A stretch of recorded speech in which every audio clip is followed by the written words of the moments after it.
ಕರ್ತನಲ್ಲಿ ಪ್ರೀತಿಯುಳ್ಳ ದೇವಜನರೇ, ನಮ್ಮ ಕರ್ತನಾದ ಯೇಸು ಕ್ರಿಸ್ತನ ಅತ್ಯಧಿಕವಾದ ಕೃಪೆಯು ಸಮಾಧಾನವು ಈ ಮುಂಜಾನೆ ತಮಗೂ ತಮ್ಮ ಕುಟುಂಬದ ಪ್ರಿಯರೆಲ್ಲರಿಗೂ ಕರ್ತನು ಹೆಚ್ಚೆಚ್ಚಾಗಿ ಅನುಗ್ರಹಿಸಲಿ.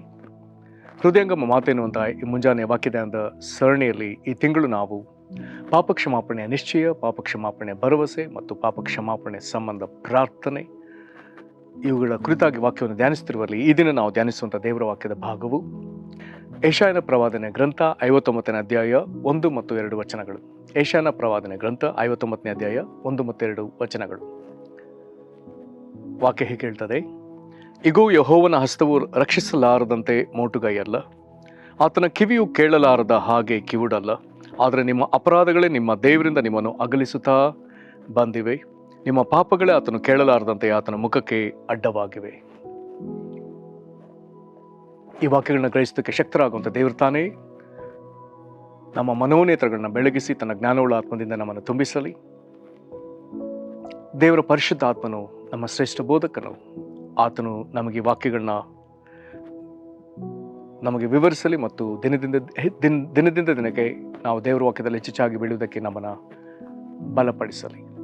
ಪ್ರೇರ ನಾವು ಈ ದಿನ ಓದಿದ ಈ ವಾಕ್ಯದ ಭಾಗದಲ್ಲಿ 59ನೇ ಅಧ್ಯಾಯ ಪೂರ್ತಿಯಾಗಿ ದೇವರು ಇಸ್ರಾಯೇಲರ ಜೊತೆಗೆ ಆತನು ನಡ್ಕೊಂಡ ಒಂದು ಸಂಗತಿ ಮತ್ತು ಇಸ್ರಾಯೇಲರು ದೇವರ ವಿಷಯದಲ್ಲಿ ಸ್ಪಂದಿಸಿದ ರೀತಿ,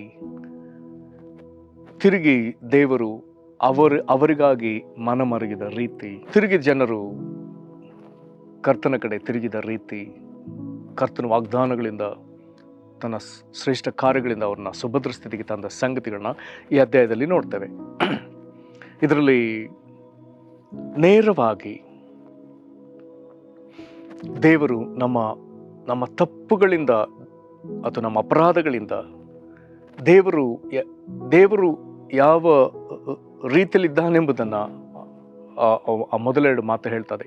ಅಂದರೆ ದೇವರು ಏನು ಮಾಡಬೇಕಾಗಿದೆ ಅದನ್ನು ಮಾಡದಂತೆ ಆತನನ್ನು ತಡೆಯುವ ಸಂಗತಿಗಳು ಅದು ನಮ್ಮಲ್ಲಿದೆ ಎಂಬುದಾಗಿ ದೇವರು ಹೇಳ್ತಾನೆ. ಒಂದು ರೀತಿ ನೇರವಾಗಿ ನಮ್ಮ ಮೇಲೆ ಬೊಟ್ಟು ಮಾಡಿ ಅಥವಾ ನಮ್ಮ ಮೇಲೆ ದೂರು ಹೇಳಿದ ರೀತಿಯಲ್ಲಿ ವಾಕ್ಯವಿದೆ. ಇದು ಹೀಗೆ ಬರ್ತದೆ: ಈಗೋ, ಯೆಹೋವನ ಹಸ್ತವು ರಕ್ಷಿಸಲಾರದಂತೆ ಮೋಟುಗೈಯಲ್ಲ, ಆತನ ಕಿವಿ ಕೇಳಲಾರದ ಹಾಗೆ ಕಿವಿಡಲ್ಲ. ದೇವರ ಕೈ ಮೋಟುಗೈಯಲ್ಲ, ಹಾಗಾಗಿ ಅದು ರಕ್ಷಿಸುವಂಥ ಕೈ. ದೇವರ ಕಿವಿ ಕಿವಿಡಲ್ಲ, ಅದು ಆಲಿಸುವ ಕಿವಿಗಳು. ಆದರೆ ಇದೆರಡೂ ಸಂಗತಿಗಳು ಆಗ್ತಾ ಇಲ್ಲ. ಕಾರಣ, ಆದರೆ ನಿಮ್ಮ ಅಪರಾಧಗಳೇ ನಿಮ್ಮ ದೇವರಿಂದ ನಿಮ್ಮನ್ನು ಅಗಲಿಸ್ತಾ ಬಂದಿದೆ. ನಮ್ಮ ಅಪರಾಧದ ನಿಮಿತ್ತವೇ ಅಪರಾಧಗಳೇ ನಮ್ಮನ್ನು ದೇವರಿಂದ ಅಗಲಿಸಿದೆಯಂತೆ. ನಿಮ್ಮ ಪಾಪಗಳೇ ಆತನು ಕೇಳಲಾರದಂತೆ ಆತನ ಮುಖಕ್ಕೆ ಅಡ್ಡವಾಗಿವೆ. ದೇವರು ನಮ್ಮ ಮೊರೆಯನ್ನು ಕೇಳದ ಹಾಗೆ, ನಮ್ಮ ಸ್ವರವನ್ನು ಕೇಳದ ಹಾಗೆ ನಮ್ಮ ಪಾಪಗಳೇ ಅಡ್ಡವಾಗಿದೆ. ಪಾಪ ಮತ್ತು ಅಪರಾಧ. ಹೊಸ ಒಡಂಬಡಿಕೆ ಬೆಳಕಿನಲ್ಲಿ ಪಾಪ ಎನ್ನುವಂಥದ್ದು ನಮ್ಮ ಸ್ವಭಾವದಲ್ಲಿರುವಂಥ ಪಾಪ ಮತ್ತು ಅಪರಾಧ ಎನ್ನುವಂಥದ್ದು ನಮ್ಮ ಕ್ರಿಯೆಯಲ್ಲಿ ಹೊರ ತೋರಿಕೆಯಲ್ಲಿರುವಂಥ ಪಾಪ. ಸ್ವಭಾವದಲ್ಲಿ ಅಡಗಿರುವಂಥದ್ದು ಕೆಲವಾದರೆ ಹೊರಗೆ ತೋರಿಕೆಯಲ್ಲಿ ಕಾಣುವಂಥದ್ದು ಕೆಲವು. ಒಳಗಿರುವಂಥದ್ದು ಹಲವು, ಹೊರಗೆ ತೋರುವಂಥದ್ದು ಕೆಲವು. ಇದು ನಾವು ಹೊಸ ಒಡಂಬಡಿಕೆಯ ಬೆಳಕಿನಲ್ಲಿ ಗ್ರಹಿಸಬೇಕಾಗ್ತದೆ. ಎರಡು ಸಂಗತಿಗಳು ನಮಗೆ ನಿಶ್ಚಯವಾಗಿ ಯಾವ ಒಳಿತನ್ನು ಮಾಡಲ್ಲ. ಎಫೆಸ 2:1 ಹೇಳ್ತದೆ: ಪಾಪ ಅಪರಾಧಗಳ ನಿಮಿತ್ತ ನಾವು ಸತ್ತವರಾಗಿದ್ದೆವು, ದೇವರು ಕನಿಕರದಿಂದ ನಮ್ಮನ್ನು ತಿರುಗಿ ಬದುಕುವಂತೆ ಮಾಡಿದ್ದಾರೆ. ಸರಿ, ಇಲ್ಲಿ ಈ ಒಂದು ನೇರವಾಗಿ ನಮ್ಮ ಅಪರಾಧ ನಮಗೆ ದೇವರ ವಿಷಯದಲ್ಲಿ ಏನು ಮಾಡಿದೆ, ನಮ್ಮ ಪಾಪಗಳು ದೇವರ ವಿಷಯದಲ್ಲಿ ನಮ್ಗೆ ಏನು ಮಾಡಿದೆ ಅನ್ನುವಂಥ ಒಂದು ಮಾತು ಇಲ್ಲಿ ಬಂದ ಕೂಡಲೇ ತಿರುಗಿ ಕೆಲವಾರು ಸಂಗತಿಗಳನ್ನ ಗಮನಿಸಬೇಕು. 3ನೇ ವಚನವನ್ನು ಪ್ರತ್ಯೇಕವಾಗಿ ಗಮನಿಸಬೇಕು. ತಿರುಗಿ 4ರಿಂದ 8 ವಚನಗಳವರೆಗೆ ಪ್ರತ್ಯೇಕವಾಗಿ ಗಮನಿಸಬೇಕಾಗ್ತದೆ.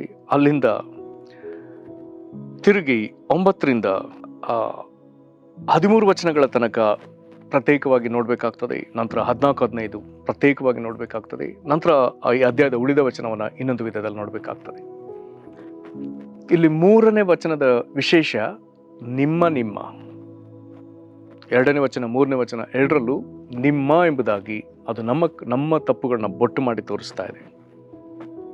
ನಂತರದಲ್ಲಿ 4ರಿಂದ 8 ವಚನಗಳ ತನಕ ಈಗ ನಮ್ಮನ್ನು 3ನೇ ವ್ಯಕ್ತಿಯಂತೆ ಅದು ಮಾತನಾಡ್ತದೆ. ಹೀಗೆ ಈ ಪದಗಳಲ್ಲಿ ಓದ್ತೇವೆ: ಇವರಲ್ಲಿ, ಇವರು, ಇವರ. ಹಾಗಾದರೆ ಇವರ ಎನ್ನುವಂಥ ಇವರಲ್ಲಿ ಏನೇನಾಗ್ತಿದೆ ಎಂಬುದಾಗಿ 3ನೇ ವ್ಯಕ್ತಿಯಲ್ಲಿ ಹೇಳುವ ವಿಧದಲ್ಲಿ ಆ ಮಾತುಗಳು ನಮ್ಮ ನಮ್ಮ ದ್ರೋಹಗಳನ್ನೇ ತೋರಿಸ್ತದೆ ಅಧಿಕವಾಗಿ. 9ರಿಂದ 13ರವರೆಗೆ ಗಮನಿಸುವಾಗ ಇಲ್ಲಿ ಬೇರೆ ರೀತಿಯಲ್ಲಿ ಬರೀತದೆ, ನಮ್ಮನ್ನು, ನಮಗೆ, ನಾವೆಲ್ಲರೂ, ಈ ಪದ ಪ್ರಯೋಗ ಇದೆ. ನೇರವಾಗಿ ನಾವು. 2 ಮತ್ತು 3 ವಚನ ನಿಮ್ಮ ಅಂತ ಹೇಳ್ತದೆ. 4ರಿಂದ 8 ವಚನ ಇವರಿಗೆ, ಇವರಲ್ಲಿ, ಇಂಥ ಮಾತುಗಳು ಮಾತನಾಡ್ತದೆ. 9ರಿಂದ 13 ವಚನಗಳು ನಮ್ಮನ್ನು, ನಾವೆಲ್ಲರೂ, ಹಾಗೆ ನಮ್ಮ ವಿಚಾರದಲ್ಲಿ ಮಾತುಗಳಿವೆ. ಸೊ ಈ ಸಂಗತಿಗಳನ್ನ ನೋಡಬೇಕಾಗ್ತದೆ. ಇಲ್ಲಿ 3ನೇ ವಚನದಲ್ಲಿ ನಮ್ಮ ಕೈಗಳು ಏನಾಗಿದೆ, ನಮ್ಮ ಬಾಯಿ ಏನಾಗಿದೆ ನೇರವಾಗಿ ಮಾತನಾಡ್ತದೆ. 2ನೇ ವಚನದಲ್ಲಿ ನಮ್ಮ ಅಪರಾಧದಿಂದ ಏನಾಗಿದೆ, ನಮ್ಮ ಪಾಪದಿಂದ ಏನಾಗಿದೆ ಅಂತ ಹೇಳುವ ವಿಧದಲ್ಲಿ, ಈಗ 3ನೇ ವಚನದಲ್ಲಿ ನಿಮ್ಮ ಕೈಗಳು ರಕ್ತದಿಂದ ಹೊಲಸಾಗಿದೆ, ನಿಮ್ಮ ಬೆರಳುಗಳು ಅಪರಾಧದಿಂದ ಅಶ್ರಿತವಾಗಿದೆ, ನಿಮ್ಮ ತುಟಿಗಳು ಸುಳ್ಳಾಡ್ತವೆ, ನಿಮ್ಮ ನಾಲಿಗೆ ಕೆಡಕನ್ನು ನುಡಿಯುತ್ತದೆ. ನಿಮ್ಮ ಎನ್ನುವಂಥ ಭಾಗದಲ್ಲಿ ನಮ್ಮ ಕೈಗಳನ್ನ, ಬೆರಳುಗಳನ್ನ, ಬಾಯಿಯನ್ನ ಅಥವಾ ನಮ್ಮ ತುಟಿಗಳನ್ನ, ನಾಲಿಗೆಯನ್ನ ತೋರಿಸ್ತಾ ಇದೆ. ಅವುಗಳಲ್ಲಿರುವಂಥ ದೋಷ ತೋರಿಸ್ತಾ ಇದೆ. ನಂತರದಲ್ಲಿ ಒಂದು ವೇಳೆ ನಮ್ಮ ಕಡಿಮೆ ಸಮಯದಲ್ಲಿ ಅಧಿಕ ವಿವರಣೆಯನ್ನು ಕೊಡ್ಲಿಕ್ಕಾಗದೇ ಇರೋದ್ರಿಂದ ಕೆಲವು ವಿಶ್ಲೇಷಣೆಗಳನ್ನ ಅಷ್ಟೇ ನಾನು ಮಾತನಾಡ್ತೇನೆ.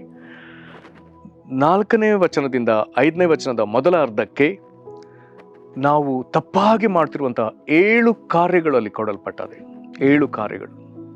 ನಂತರದಲ್ಲಿ 5ನೇ ವಚನದ 2ನೇ ಭಾಗದಿಂದ 6ನೇ ವಚನದ 1ನೇ ಭಾಗದ ತನಕ ಅವುಗಳ ಪರಿಣಾಮಗಳು ಒಂದು ಹೋಲಿಕೆಯೊಂದಿಗೆ ಕೊಡಲ್ಪಟ್ಟದೆ. ನಂತರದಲ್ಲಿ 6ನೇ ವಚನದ 2ನೇ ಭಾಗದಿಂದ 8ನೇ ವಚನಗಳ ತನಕ 10 ಕಾರ್ಯಗಳು, ನಮ್ಮ 10 ತಪ್ಪಾದ ಕಾರ್ಯಗಳು, ನಮ್ಮ ಸ್ವಭಾವದಲ್ಲಿ ಕಾಣ್ತಿರೋ 10 ಕಾರ್ಯಗಳು ಅಲ್ಲಿ ಕೊಡಲ್ಪಟ್ಟದೆ. 4ರಿಂದ 5ನೇ ವಚನದ ಮೊದಲನೇ ಭಾಗ ತನಕ 7 ಕಾರ್ಯಗಳು, 5ನೇ ವಚನದ 2ನೇ ಭಾಗದಿಂದ 6ನೇ ವಚನದ ಮೊದಲನೇ ಭಾಗಕ್ಕೆ 4 ಪರಿಣಾಮಗಳು, ನಂತರದಲ್ಲಿ 6ನೇ ವಚನದ 2ನೇ ಭಾಗದಿಂದ 8ನೇ ವಚನ ತನಕ 10 ತಪ್ಪಾದ ಕಾರ್ಯಗಳು. ಇವುಗಳು 3ನೇ ವ್ಯಕ್ತಿ ಎಂಬಂತೆ ನಮ್ಮ ಕುರಿತು ಮಾತನಾಡ್ತದೆ. ಈಗ ಮುಂದುವರೆದ್ರೆ ಮತ್ತೊಂದು ವಿಶ್ಲೇಷಣೆಗೆ ನಾನು ಬರ್ತೇನೆ. ನಮಗೆ, ನಾವೆಲ್ಲರಂದಾಗಿ ನಮ್ಮ ಕುರಿತು ಒಪ್ಪಿಕೊಂಡ ಮುಂದಿನ ಭಾಗದಲ್ಲಿ 9ನೇ ವಚನದಿಂದ 13ನೇ ವಚನ ತನಕ ಜನರು ಅದನ್ನು ಒಪ್ಪಿಕೊಳ್ತಾರೆ, ನಮ್ಮದೇ ತಪ್ಪೇನಾಗ್ತದೆ. ಇದರಲ್ಲಿ 9ನೇ ವಚನದಿಂದ 11 ವಚನದ ತನಕ 12 ವಿಧದ ನಕಾರಾತ್ಮಕ ಪರಿಣಾಮಗಳು, ಪಾಪದಿಂದ ಉಂಟಾಗಿರುವ ನಕಾರಾತ್ಮಕ, ನಮ್ಮ ಜೀವಿತದಲ್ಲಿ ಆಗಿರುವಂಥ ನಕಾರಾತ್ಮಕ ಪರಿಣಾಮಗಳನ್ನು ಅದು ತಿಳಿಸ್ತಾ ಇದೆ. ಇವರು 9ನೇ ವಚನದಿಂದ ಅದನ್ನು ಒಪ್ಪಿಕೊಳ್ತಿದ್ದಾರೆ. ನಂತರದಲ್ಲಿ 12ನೇ ವಚನದ 1ರಲ್ಲೇ ಅವರಿಗೆ ತಮ್ಮ ಪಾಪ ಅಪರಾಧದ ಕುರಿತು ಒಂದು ಅರಿವು ಬರ್ತಾ ಇದೆ. ಅದನ್ನು ಅರಿಕೆ ಮಾಡ್ತಿದ್ದಾರೆ. ತಮ್ಮ ಪಾಪ ಅಪರಾಧಗಳಿಗೂ ಅರಿವು, ಹಾಗಾಗಿ ಅದನ್ನು ಅರಿಕೆ ಮಾಡ್ತಿದ್ದಾರೆ 4 ವಿಷಯಗಳ ಕುರಿತು. ನಂತರದ 13ನೇ ವಚನದಲ್ಲಿ ದೇವರಿಗೆ ವಿರುದ್ಧವಾಗಿ ಅವರು ಮಾಡಿದ ದ್ರೋಹಗಳನ್ನು ಅವರು ಒಪ್ಪಿಕೊಂಡು ಅರಿಕೆ ಮಾಡ್ತಿದ್ದಾರೆ. ಅದರಲ್ಲಿ 4 ವಿಧವಾದ ಸಂಗತಿಗಳನ್ನ ಅರಿಕೆ ಮಾಡ್ತಿದ್ದಾರೆ. ನಂತರ 14-15ನೇ ವಚನದಲ್ಲಿ ಅವರು ಇರಲೇಬೇಕಾಗಿರುವಂಥ ಯಾವ 6 ಅಂಶಗಳು ಅವರಿಗೀಗ ಇಲ್ಲ ಎಂಬುದನ್ನು ಒಪ್ಪಿಕೊಳ್ತಿದ್ದಾರೆ. ನಿಮ್ಮ ಎಂಬುದಾಗಿ ಅವರ ಮೇಲೆ ದೂಷಣೆ ಬಂದಾಗ ಮತ್ತು ಆ 3ನೇ ವ್ಯಕ್ತಿಯಾಗಿ ಇರಿಸಿ ಅವರ ಮೇಲೆ ಅನೇಕ ಸಂಗತಿಗಳನ್ನ, ಅವರ ತಪ್ಪುಗಳನ್ನ ತೋರ್ಪಡಿಸಿದಾಗ ಅವರು 9ನೇ ವಚನದಿಂದ 14 ಅಥವಾ 15ರ ತನಕ ತಮ್ಮದೆಲ್ಲವನ್ನು ಒಪ್ಪಿಕೊಳ್ತಿದ್ದಾರೆ. ಇದರ ಪರಿಣಾಮವನ್ನು ನೋಡಬೇಕಾಗ್ತದೆ. 59ನೇ 16ನೇ ವಚನದಲ್ಲಿ ದೇವರು ಅವರಿಗೆ ತಿರುಗಿ ರಕ್ಷಕನಾಗಿ ಎದ್ದೇಳ್ತಾನೆ. ಬಹಳ ಒಳ್ಳೆ ವಿಷಯ. 20ನೇ ವಚನದಲ್ಲಿ ದೇವರವರಿಗಾಗಿ ಹೋರಾಡುವ ಭಾಗದಲ್ಲಿ 20ನೇ ವಚನದಲ್ಲಿ ಬರೆದದೆ, ಆದರೆ ಅವರು ಚೀಯೋನಿಗೂ ದ್ರೋಹವನ್ನು ಬಿಟ್ಟು ಯಾಕೋಬರ ಬಳಿಗೆ ವಿಮೋಚಕನಾಗಿ ಬರುವನು. ಯಾರು ದ್ರೋಹವನ್ನು ಬಿಟ್ಟು ಬಿಡ್ತಾರೋ, ಚೀಯೋನೆಂಬ ಯೆರೂಸಲೇಮಿಗೂ, ದೇವರ ಪ್ರಿಯವಾದ ಪಟ್ಟಣ, ಮತ್ತು ದ್ರೋಹಗಳನ್ನು ಬಿಟ್ಟ ಯಾಕೋಬರ ಬಳಿಗೂ ಆತನು ವಿಮೋಚಕನಾಗಿ ಬರ್ತಾನೆ. ದೇವರು ಇದನ್ನು ನುಡಿತಿದ್ದಾನೆ. ಬರುವುದು ಮಾತ್ರವಲ್ಲ, 21ನೇ ವಚನದಲ್ಲಿ ಆತನು ತನ್ನಲ್ಲಿ ಭಯಭಕ್ತಿ ತೋರುವವರಿಗೆ ವಾಗ್ದಾನ ಆತನು ನುಡಿತಾನೆ. ಇಲ್ಲಿ 19ನೇ ವಚನದಲ್ಲಿ ಹೀಗಿರಲು ಪಡವಣದವರು ಯೆಹೋವನ ನಾಮಕ್ಕೆ ಹೆದರುವರು, ಮೂಢನವರು ಆತನ ಮಹಿಮೆಗೆ ಅಂಜುವರು. ಆದರೆ ಇಂಥವರಿಗೆ ಆತನು ಎರಗಿ ಬರ್ತಾನೆ. ಅವರಿಗೆ ಆತನು ಕೊಡುವಂಥ ವಾಗ್ದಾನ ಅದ್ಭುತವಾಗಿದೆ. ಇದು ನಮಗೂ ನಮ್ಮ ಮಕ್ಕಳಿಗೂ ಬೇಕಾಗಿರುವಂಥ ವಿಷಯ.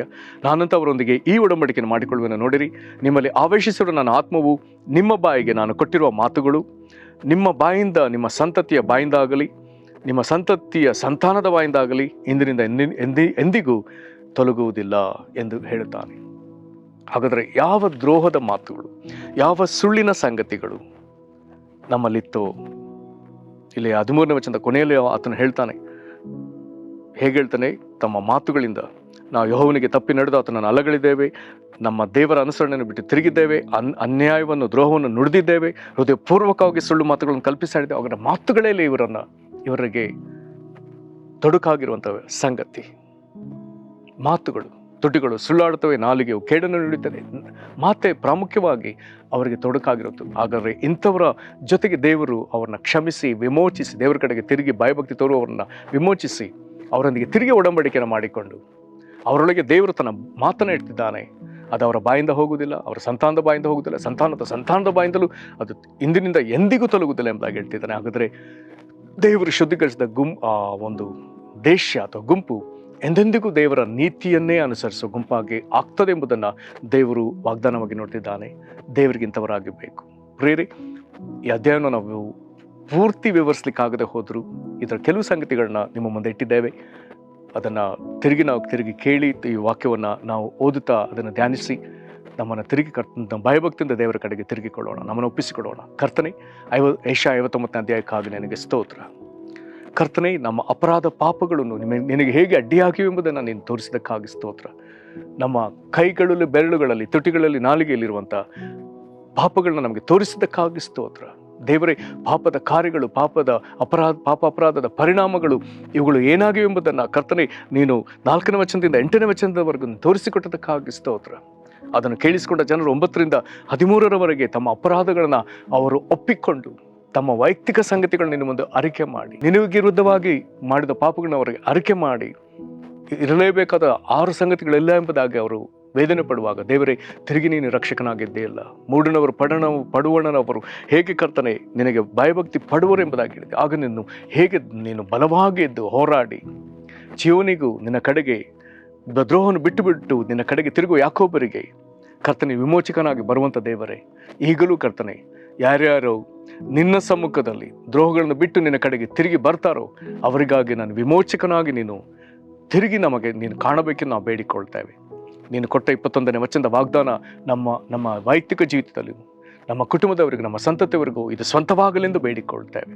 ನಿನ್ನ ನುಡಿಗಳು ನಮ್ಮ ಬಾಯಿಂದ, ನಮ್ಮ ಸಂತಾನದ ಬಾಯಿಂದ ಎಂದಿಗೂ ತೊಲಗುವುದಿಲ್ಲ ಎಂಬುದಾಗಿ ಹೇಳಿದಲ್ಲ ಸ್ವಾಮಿ. ದೇವರೇ, ನಮ್ಮ ಬಾಯಿಗಳು ಶುದ್ಧವಾಗಲಿ. ಯೆಶಾಯನ ಬಾಯಿಯನ್ನು ಶುದ್ಧ ಮಾಡಿದ ದೇವರೇ, ಅಪೊಸ್ತಲರನ್ನು ದೇವರಾತ್ಮದಿಂದ ತುಂಬಿಸಿ ನುಡಿಯುವ ಶಕ್ತಿಯನ್ನು ಕೊಟ್ಟ ದೇವರೇ, ಕರ್ತನೆ ನಮಗೂ ನಿನ್ನ ನೀತಿಯನ್ನು ಮಾತನಾಡುವ ಕೃಪೆಯನ್ನು ಅನುಗ್ರಹಿಸು. ಇದರಿಂದ ನಿನಗೆ ಎಷ್ಟೋ ಹೆಚ್ಚಾಗಿ ಮಹಿಮೆ ಆಗಲಿ. ಈ ಪ್ರಾರ್ಥನೆ ನಮ್ಮ ಕರ್ತನಾದ ಯೇಸು ಕ್ರಿಸ್ತನ ಹೆಸರಲ್ಲಿ ಬೇಡ್ದೇವೆ ನಮ್ಮ ತಂದೆಗೆ, ಆಮೇನ್. ಕರ್ತನಿವನ್ನು ಆಶೀರ್ವದಿಸಲಿ. ವಂದನೆಗಳು.